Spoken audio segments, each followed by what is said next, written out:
essa foi a introdução daquilo que a gente vai abordar nas próximas semanas. E não é um assunto muito fácil de ser abordado, que é a ética cristã. Porém, deveria, porque se nós somos cristãos, a ética, ela já deve estar impregnada na nossa vida.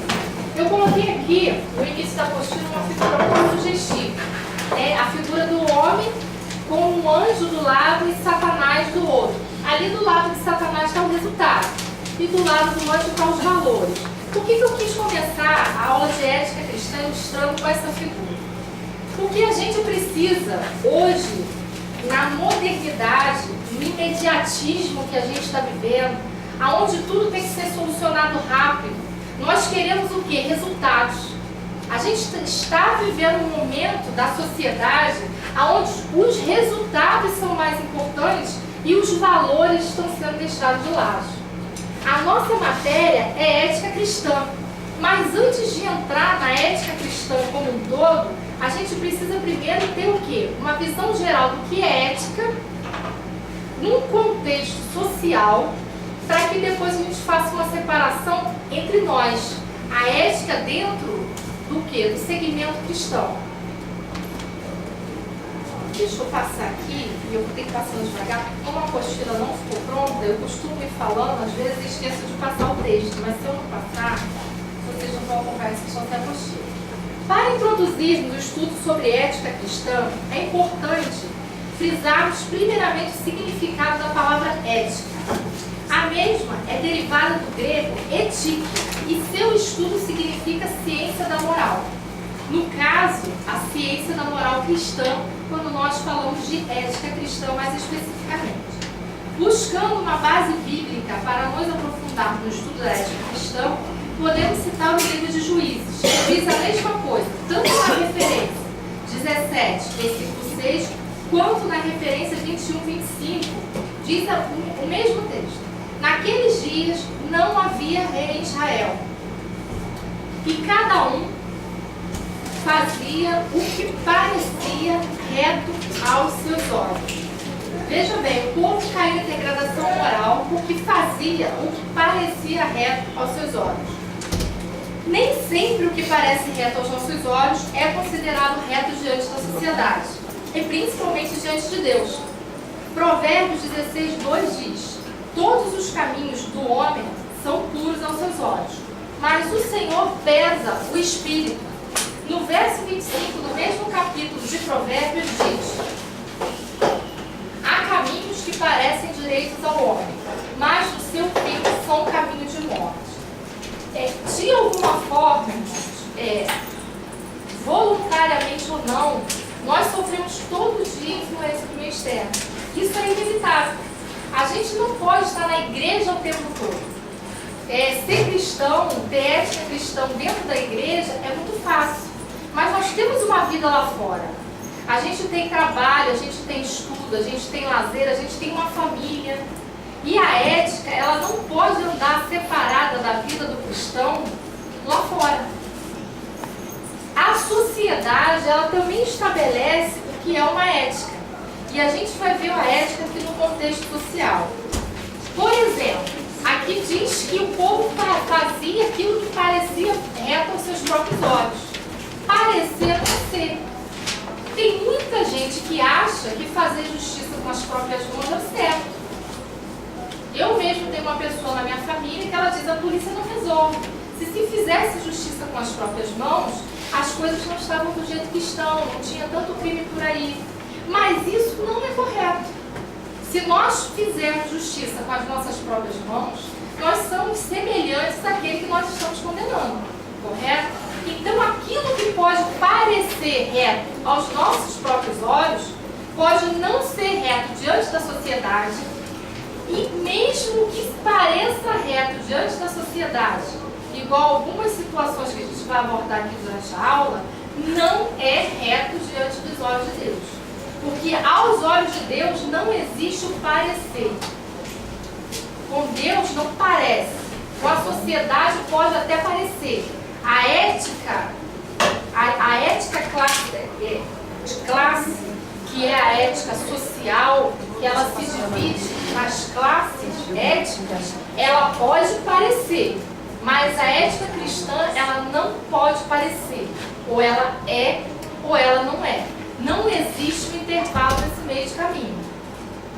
A palavra de Deus, ela não deixa dúvida, ainda que existam situações atuais e modernas que a gente não encontra na Bíblia. Você pode não encontrar a situação, mas com certeza você vai encontrar uma resposta para aquilo ali. Vai ter algo que respalde eticamente aquele quadro. Ainda que questões como o aborto, o homossexualismo possam não estar tão evidentes, algumas até estão, mas a gente encontra um respaldo bíblico para a gente encontrar o que é a ética formada ali no sentido cristão.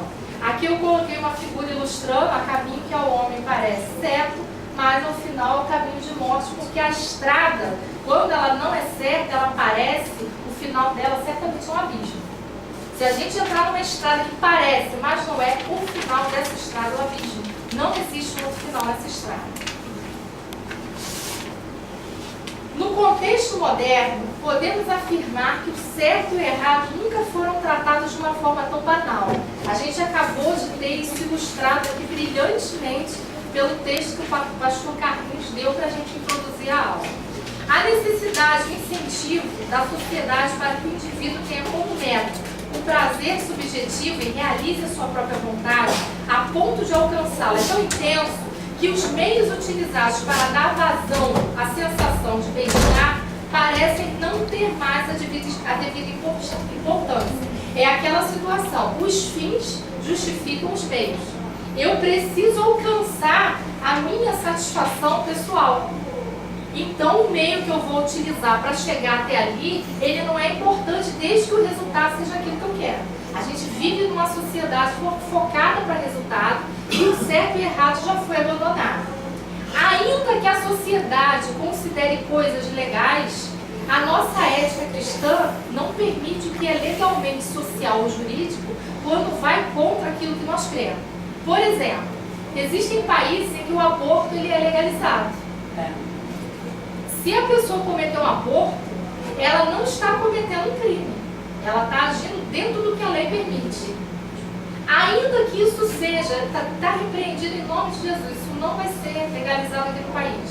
Mas para nós, ainda que nós vamos visitar um país desse onde já está instalado, porque eu nem quero falar isso nem por hipótese, porque há poder na palavra.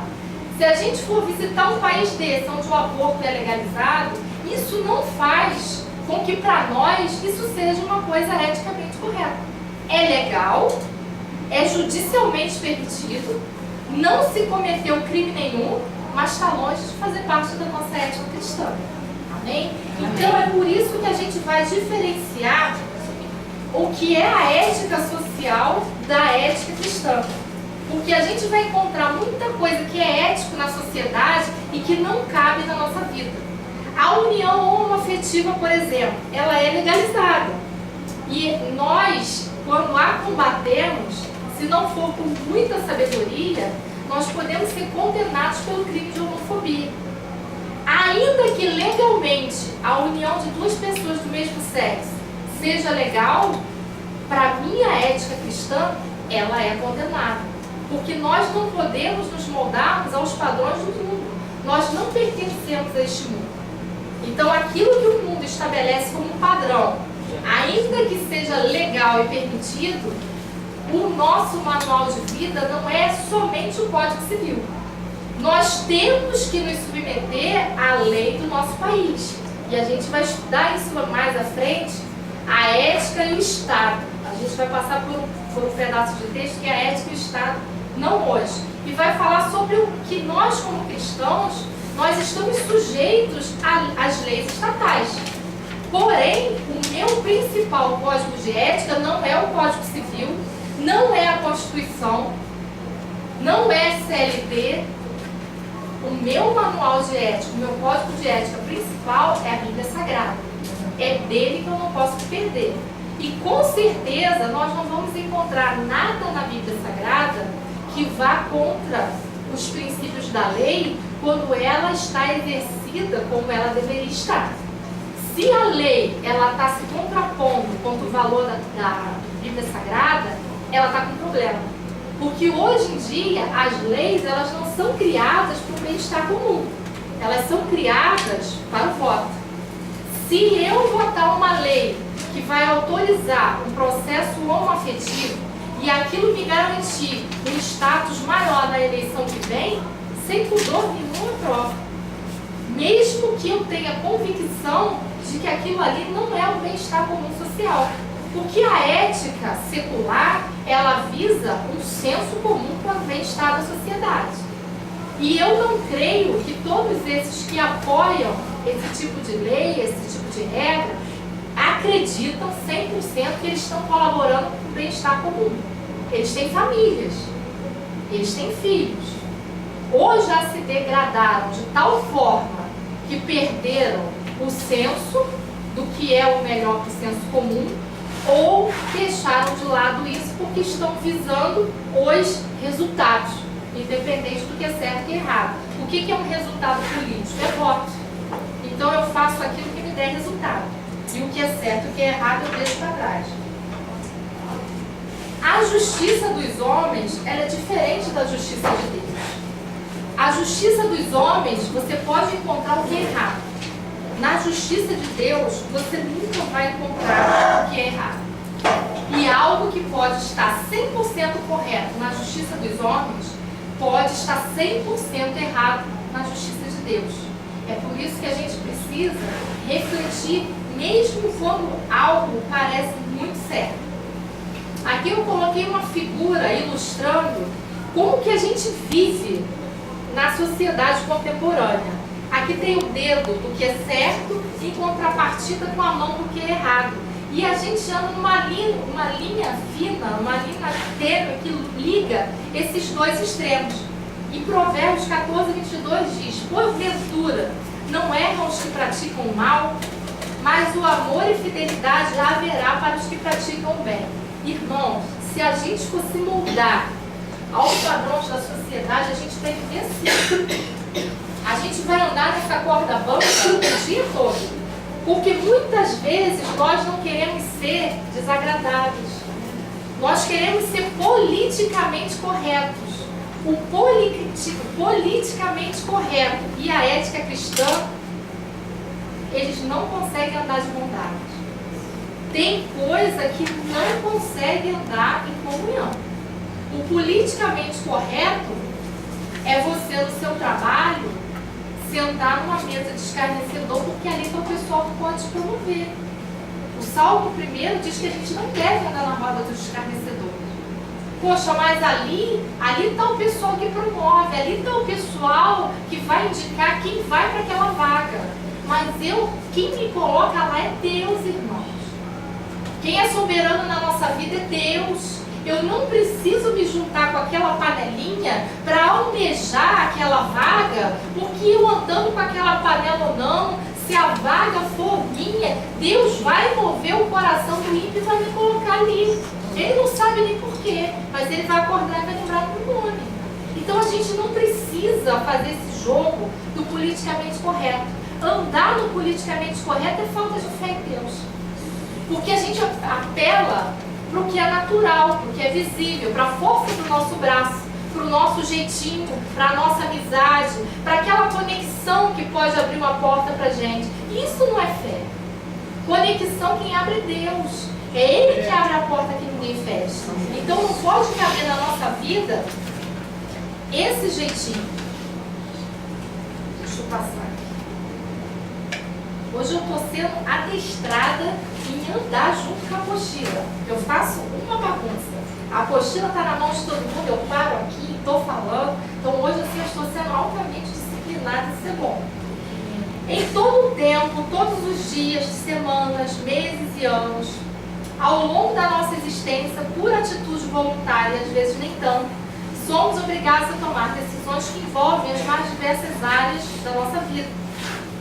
Seja em trabalho, família, finanças, saúde, ministério, estudo e tantas outras. Jesus. Porém, passa rápido. Porém, é que horas que eu intervalo? 8h15. 8h30. 8h15. 8h15, tá. Eu sempre passo, não vou passar. você é só a bênção. Porém, é praticamente impossível que cada decisão, as quais é antiético, passador oral, tem que cumprir o horário. Porém, é ética, então a gente tem que cumprir o horário, né? Tem que começar por aqui. Porém, é praticamente impossível que cada decisão, as quais somos levados a tomar diariamente, tenha um contexto estritamente subjetivo. As decisões que nós tomamos todo dia, irmãos, é a minha vida, tá? É o meu trabalho, é o meu lazer, é a educação dos meus filhos. Não é subjetivo. Não, porque nada é meu. Nada é meu. Não é subjetivo. E além de nada ser meu, porque tudo que eu tenho foi Deus que me colocou nas mãos, tudo que eu fizer na ponta daquela linha que a gente viu ali, vai trazer uma reação na ponta do outro linha. Ainda que não seja a nossa intenção, essa nossa intenção, é muito provável que cada decisão tomada no plano A venha reverberar uma consequência em outro plano B. Existe uma lei, é a lei da física, né? A lei da causa e do efeito. Mediante o exposto, concluímos que, para o bem-estar comum, nossas soluções e escolhas devem adequar-se dentro de um padrão moral aprovado, ainda que inconscientemente por um senso comum, que denominamos como ética. Existe uma lei física, é uma lei de Isaac Newton, e essa lei, ela se aplica na ética. Ele diz que é a lei da causa e do efeito. Toda ação causa uma reação de igual intensidade, só que tem uma palavra nesse meio. Ela causa uma reação oposta, de igual intensidade. Então, quando a gente toma uma decisão no plano A, a gente sabe que ela vai reverberar um efeito no plano B. Só que a gente espera que seja um efeito alinhado. Mas quando essa decisão ela é tomada fora da ética, aplica essa lei. Ela é de igual intensidade, sim, mas a reação é oposta. É oposta àquilo que serve de padrão para a nossa vida, é oposta ao resultado que deveria ter. Porque Deus, Ele inocenta, Ele perdoa o pecado, mas Ele não inocenta o culpado. Então aquilo que eu vou plantar, eu vou colher. Se eu tomar uma decisão antiética no plano A, eu posso ter certeza que no plano B, o que vai desencadear é algo bem oposto ao objetivo que eu queria. E aqui eu coloquei um exemplo que não existe no meio cristão. Não existe. Só se for lá fora. Porque aqui não existe. Né? Aqui não existe. Só lá fora. Só lá fora. Aqui não tem. O mal pagador. É um exemplo antiético. Eu não cometi nada dentro da igreja, eu venho, assisto meu culto, mas lá fora eu sou um mal pagador. Onde é que está a minha ética cristã? É claro que existem situações que são atípicas e a gente não deve generalizar situações. Amém? Eu mesmo tive um problema de uma falência de uma loja. E durante um período, eu fiquei 3 anos pagando aquilo que eu devia ao homem. Eu tive que acertar as minhas contas. Eu fali a loja. Aquilo ali não foi uma coisa premeditada. Eu não comprei algo que eu não podia pagar. Eu não dei um cheque para a irmã sabendo que quando ela fosse no banco, não ia ter fundos. Não foi uma coisa premeditada. Eu coloquei uma loja... E eu coloquei uma loja ainda não convertida e Deus faz umas faxinas assim muito bonitas na vida da gente. E Deus falou assim, você se converteu agora, você vai perder a loja, quero ver onde está seu coração. Eu fiz igual o Davi, eu orei, eu chorei, eu botei cinza na cabeça, eu rasguei as vestes. Eu pedi para a criança não morrer, mas a criança morreu. Aí eu falei assim, agora a loja me tomava um tempo inteiro. Falei, agora eu vou pegar esse tempo e vou dar para Deus. Eu ainda não estava aqui na pacientagem, cheguei aqui arrebentada, como a maioria dos testemunhos que tem aqui, e eu aproveitei para fazer, tem lugar aqui, Patrícia? Tem lugar aqui. E eu aproveitei para fazer cursos de obreiro e fazer missões, e aproveitei aquilo ali sem murmurar. Mas foi uma situação que eu passei, mas eu vim para apacentar, assisti um congresso de carnaval, pagando as dívidas à maneira de Deus, saí dali e comecei a ligar para os fornecedores da loja, que tem um ano.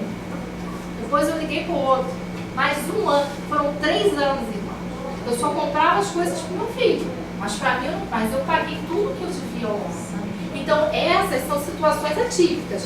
Agora, quando a gente compra, sabendo que no final, quando chegar aquela fatura do cartão, a gente vai querer expulsar demônio, foi o diabo não. A gente comprou sabendo que não tinha condição de arcar com aquilo ali.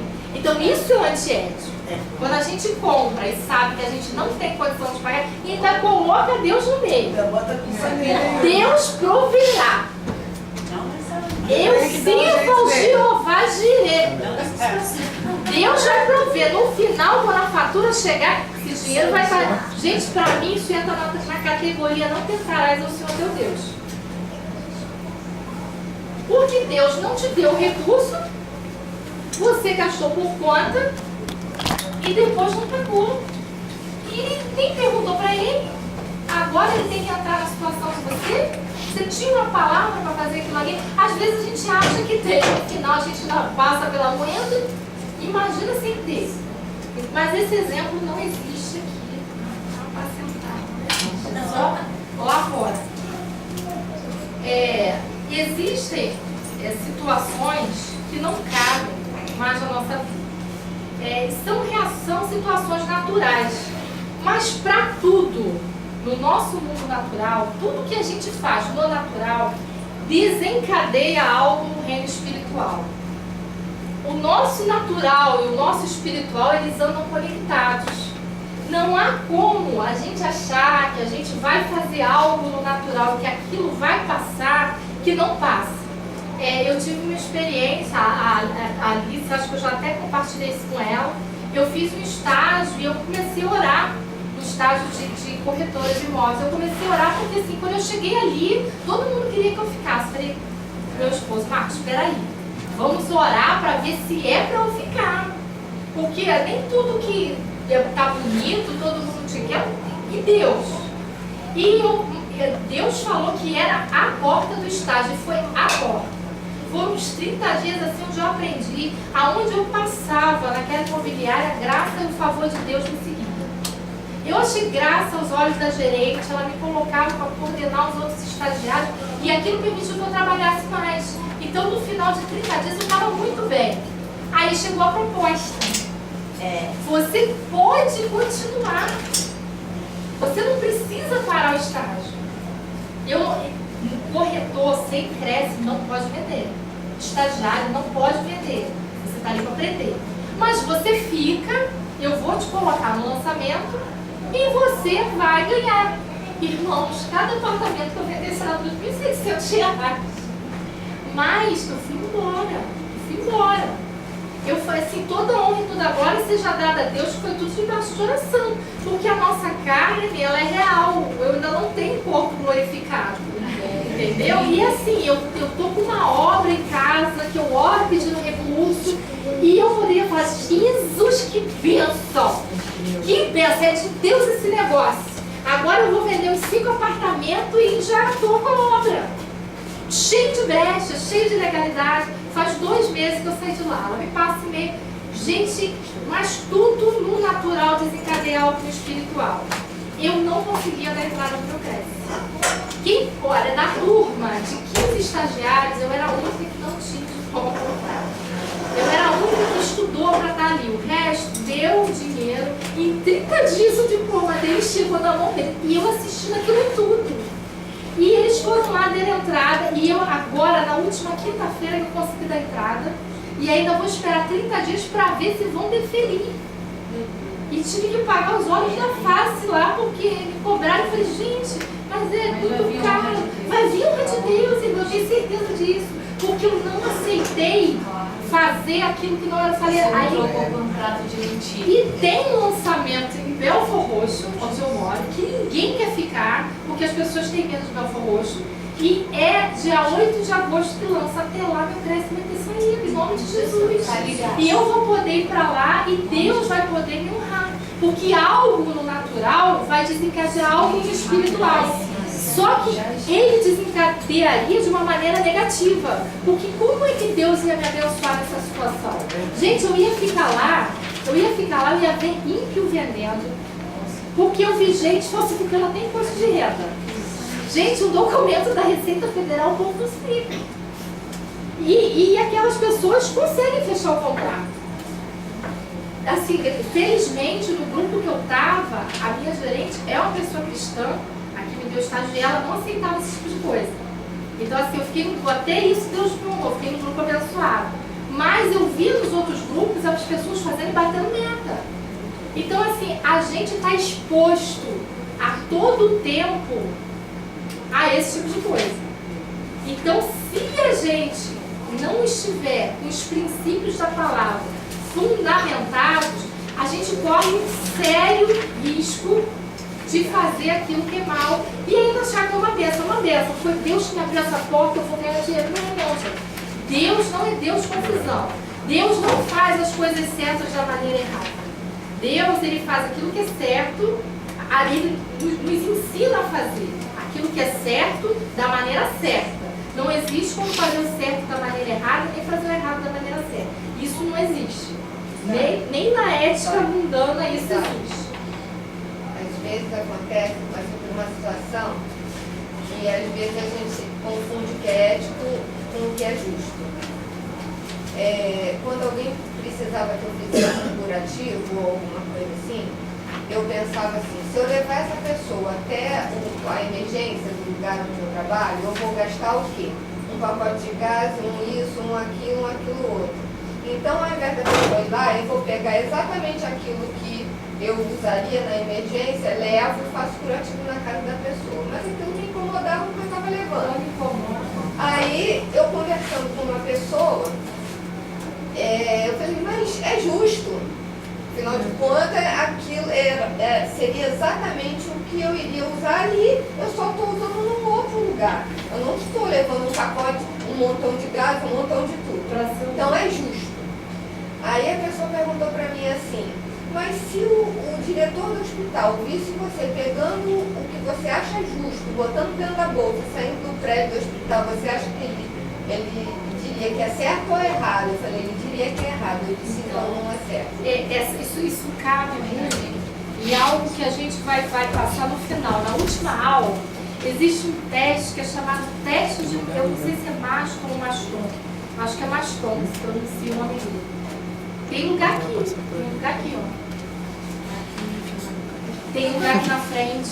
Esse teste é um teste que a gente aplica em algo quando a gente tem dúvida se aquilo é ético. Exatamente isso. Você para pensar e faz algumas perguntas em relação à situação. Aí quando você faz aquelas perguntas, você tem certeza de que aquilo não é ético. Parece tão certo. Parece. É o resultado. O resultado seria bom. Mas a gente, infelizmente, não pode pensar só no resultado. Vamos prosseguir. Segundo o dicionário, ética é o estudo dos juízos de apreciação que se refere à conduta suscetível de qualificação do ponto de vista do bem e do mal. Outra origem da palavra ética também viria do grego ethos, e seria definida como costume, rito, modo, estilo ou procedimentos habituais. Agora que já entendemos o conceito da palavra ética, vamos trazê-lo para o nosso objetivo maior. Como poderíamos definir ética do ponto de vista cristão? Como um conjunto de regras e condutas, porém não tendo como parâmetro principal a sociedade como um todo, mas como base os fundamentos da palavra de Deus, essa é a ética cristã. Mas antes de entrar na ética cristã, eu queria só ilustrar algumas classes da ética social. Existe a ética social humanista.